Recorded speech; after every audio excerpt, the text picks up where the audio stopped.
Hello, hello! Welcome back to Sandy Croft Art Studio. We're going to do something a little different this week. This is a good lesson for loosening up and just having a little bit of fun with your watercolours. No drawing involved with this one. We're going to be really brave. Do make sure you take your paper down firmly on all four sides, as we'll be working wet into wet. Colours can be of your own choosing. I've chosen ultramarine blue, indigo blue, New Gamboge yellow, alizarin crimson and viridian green. The green is just used as a mixture with the blue and the yellow, and I might not use it, I'll see how I go. You'll also need a small spray bottle filled with clean water, something like this. A large wash brush, I've got a large wash brush on the go here, and maybe a fan brush. I might use a little fan brush later. I've got a little fan brush there that I might use. This is all very experimental, so we're just going to have a bit of fun. What you will need definitely is a little bit of a store card. I've got a bit of a store card there which I've cut up, and that's what we're going to use to make these lovely shapes in the wet and wet watercolour. Now this painting goes very quickly, so it's important to get the colours on and keep the wetness of the paper. If you take too long to think about it, your painting will start to develop dry patches, so make sure that you have all your colours ready to go before you start. Okay, take a deep breath and let's begin. I've got my board on an old cloth here because we're going to be tipping up the watercolour to get the excess water off, so it might be wise to do that or put a paper sheet down or something like that. Okay, so we're going to begin with wetting the paper. I'm going to wet the paper all over. I've got a 140-pound Bockingford here.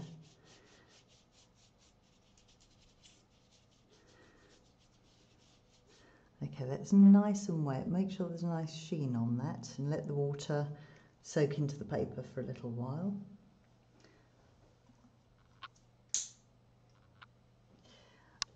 Yeah, okay. So the first colour I'm going to pick up is my ultramarine blue. And I'm just going to swish this across the page like this. Lovely colour. And I'm going to swish it across the page that way as well. Now this is what I did. I did this one yesterday, but it won't probably look anything like this, but we're going to do a similar idea anyway, using the same method. Okay, I'm going to just tilt the board a little bit and let those colours run.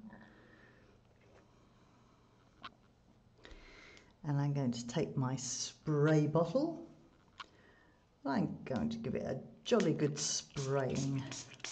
Give it a spritz. I'm going to give it a spritz down the middle, which is going to give me a little bit of nice effect there with the colours flowing down the page. I'm going to tap the board onto my dirty old cloth down here.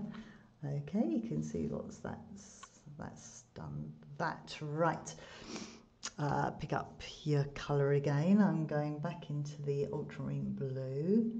I'm going to load lots of colour onto this. I want it really colourful. Remember also that this is going to dry about 30% lighter when it's dry, so just bear that in mind too when you're putting this colour down. It gets very messy. It's a very messy process, folks. Okay, I'm picking up a little bit of my indigo blue and I'm going to whoosh that across the sky as well. Quick whoosh up there. And I'll do a little bit of a whoosh down here as well. Ooh, that's looking mean and moody, isn't it, eh? Okay, I'm going to tilt my board again. Give it a good shake. Good tapping down. Spray bottle again, get the spray bottle ready. Here we go, let's have some fun. Give it a spray. Whoa, lovely stuff. I'm going to get a little patch of white going at the bottom here, I think. And it looks like it's raining, doesn't it? Which is rather nice stormy effect. I'm going to try and keep a little white patch somewhere around here if I can. Just by tilting the board and manipulating the paint. It's great fun, this. You can have great fun with it. Look at that. You just play with the paint. I've got a thirsty brush here.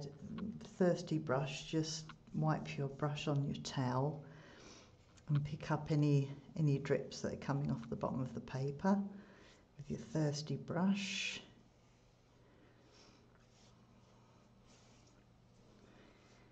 Okay, because we don't want any of this paint flowing back in and ruining our beautiful wash, do we? No, we don't. Right, that's still really, really wet. So what I'm going to do now is I'm going to pick up some yellow and I'm going to have a horizon line more or less around here, around about there. I'm going to get some greens going because the yellow is going to mix with the blue. Make a lovely green, a bit more blue maybe in there. Pick up a little bit more of this indigo blue. Really just having fun. There's nothing on this, it's only a piece of paper, folks. Don't worry about it, just go for it. Okay, let's pick up the spray bottle again, give it another spritzing.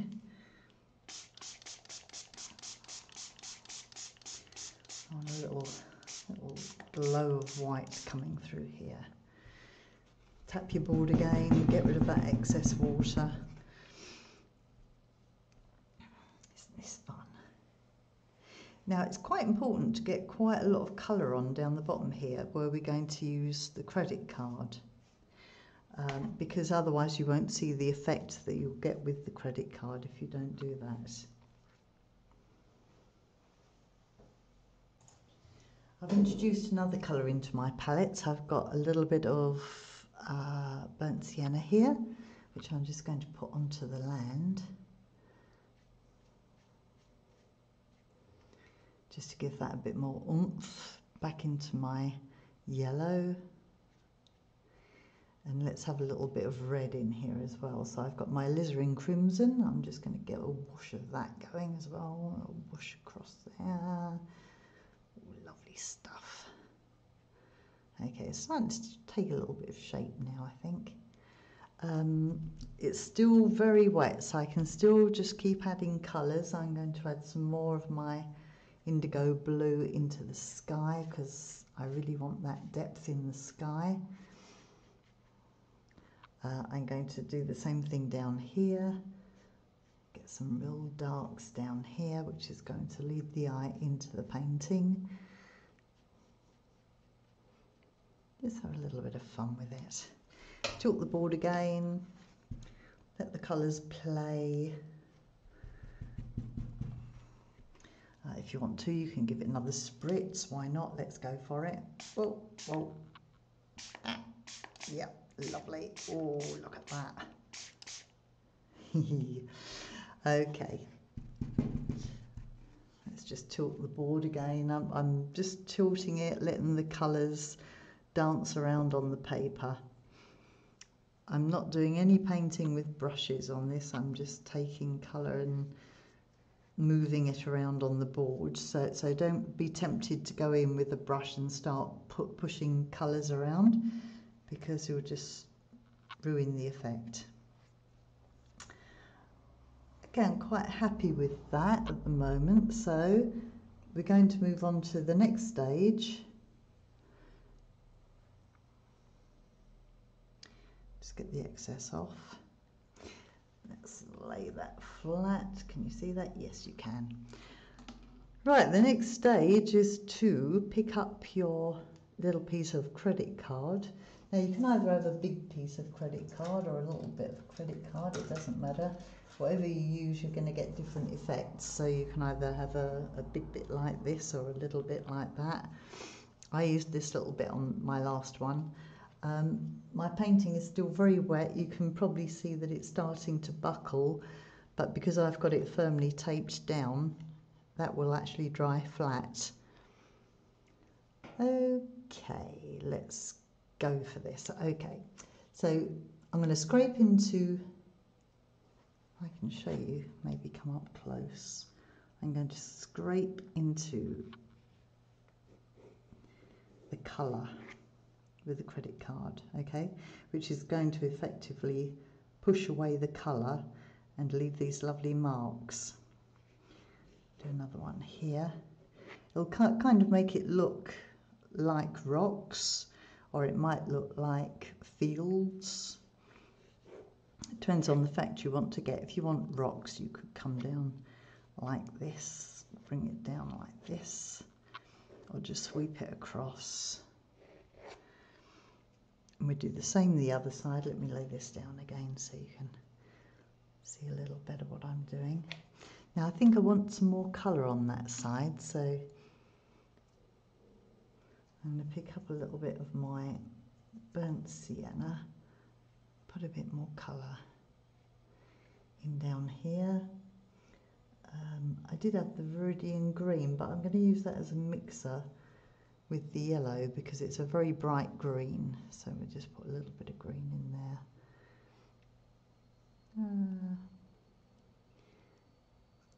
Yeah, and maybe a little bit more indigo blue, as this is looking quite washed out down here.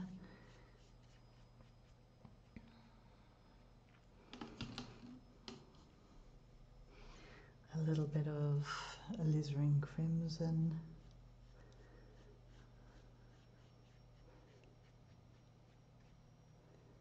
Okay, I've got something to play with now.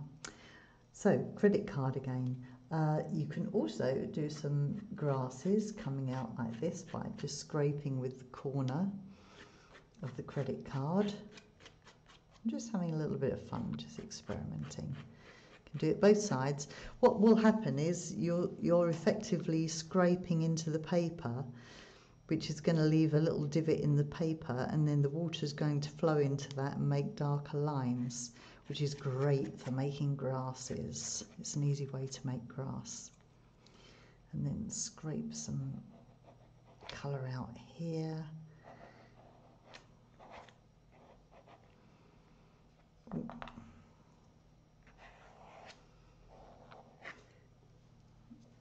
As it dries, you'll get a little bit more effect.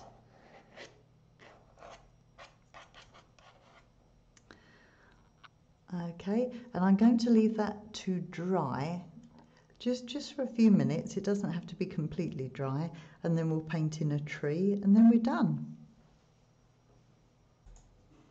We're on the last leg of the painting now. I'm just going to paint in a little tree using indigo blue mixed with a little bit of alizarin crimson and a little bit of my burnt sienna as well, which will give me a nice brown.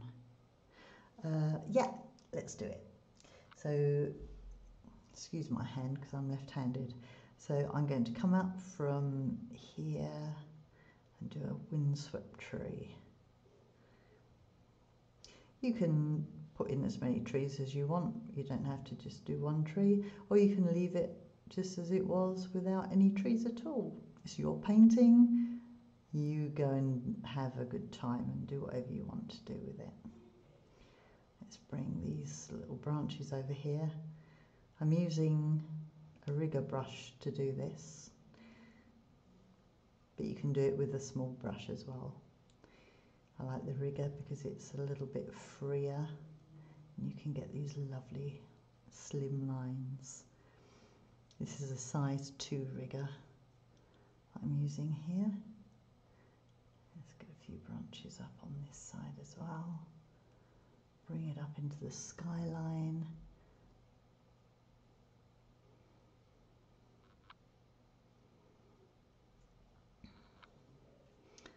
very lonely windswept tree. Let's bring it over this way a bit.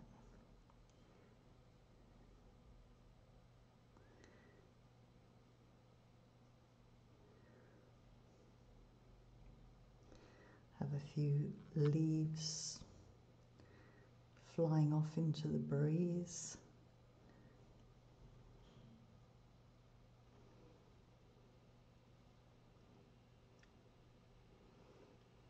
I'm not thinking too much about this, I'm just having a little bit of fun. The whole exercise is to loosen up and just enjoy the process. There's nothing on it. Play with your tools. Okay, I'm going to leave it like that, and then I'm going to pick up my fan brush. I like my fan brush, and I'm going to pick up some of the colours that are in the palette and just put in a few grasses from the side. A little bit of water on there. Nearly done. Don't want to get too faffy with it.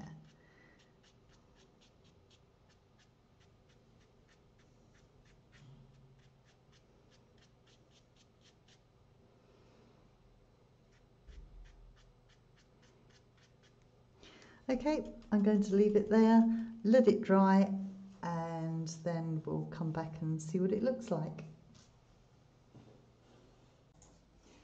And here we are with the finished painting. Hope you enjoyed this one. Join me again very soon for some more creative thinking.